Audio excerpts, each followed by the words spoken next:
What if the American middle class wasn't a natural outcome of capitalism, but the result of war, government intervention, and collective struggle?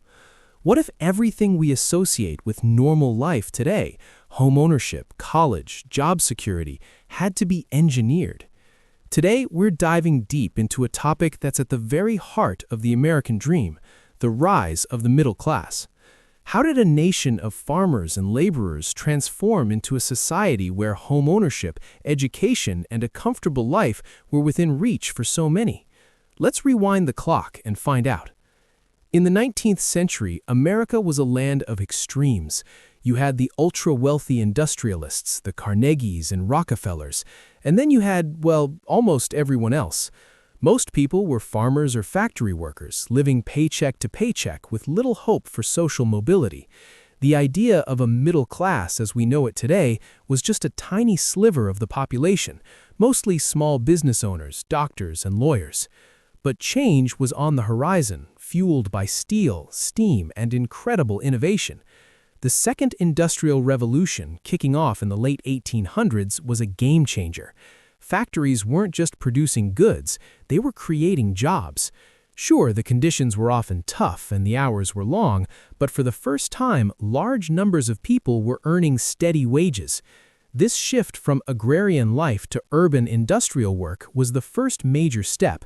It created a new class of workers who, while not wealthy, had a consistent income and began to desire more than just basic survival. As factories grew, so did the need for people to manage them, sell the products, and keep the books. This gave rise to a new group of white-collar workers, managers, clerks, salespeople, and engineers. They weren't toiling on the factory floor, and they weren't the owners either. They were in the middle. This growing administrative and professional sector was the true seed of the modern middle class. They had more disposable income and more leisure time, which in turn created demand for new industries like entertainment and retail. But wages and jobs are only part of the story. A crucial piece of the puzzle was the labor movement. Frustrated with dangerous working conditions and low pay, workers began to organize. The fight for the 8-hour workday, safer factories, and better wages was a long and often brutal struggle. But these hard-won victories were essential. They gave workers more purchasing power and a better quality of life, allowing them to save money, buy goods, and maybe, just maybe, dream of owning a home. Then came the Roaring '20s.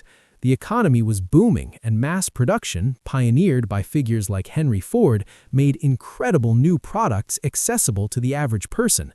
The automobile is the perfect example.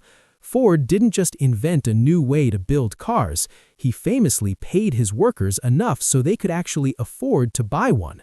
This created a cycle of consumption and production that fueled economic growth and expanded the middle class like never before. People were buying radios, refrigerators, and all sorts of new household appliances on credit, a new financial tool that made a consumer lifestyle possible. Of course, this boom came to a screeching halt with the Great Depression. The 1930s were a devastating setback. Millions lost their jobs, their savings, and their homes. It seemed like the dream was over. But ironically, the response to this crisis laid the groundwork for the middle class's greatest expansion.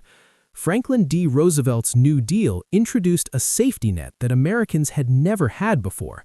Programs like Social Security provided a pension for the elderly. The Federal Housing Administration made homeownership accessible by insuring mortgages, lowering down payments, and extending repayment terms. The Fair Labor Standards Act established a minimum wage and overtime pay. These weren't just temporary fixes, they were structural changes to the American economy that protected workers and families, providing a stable foundation upon which the middle class could be built. And then came the defining moment, World War II.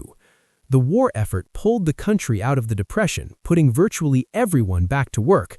But it was what happened after the war that truly cemented the American middle class. Millions of soldiers returned home, and the government, wanting to avoid another post-war recession, passed one of the most transformative pieces of legislation in U.S. history, the GI Bill. This bill was a masterstroke. It provided veterans with money for college or vocational training, low-interest loans to buy homes or start businesses, and unemployment benefits. The impact was staggering. A generation of men, many of whom would never have had the chance, went to college.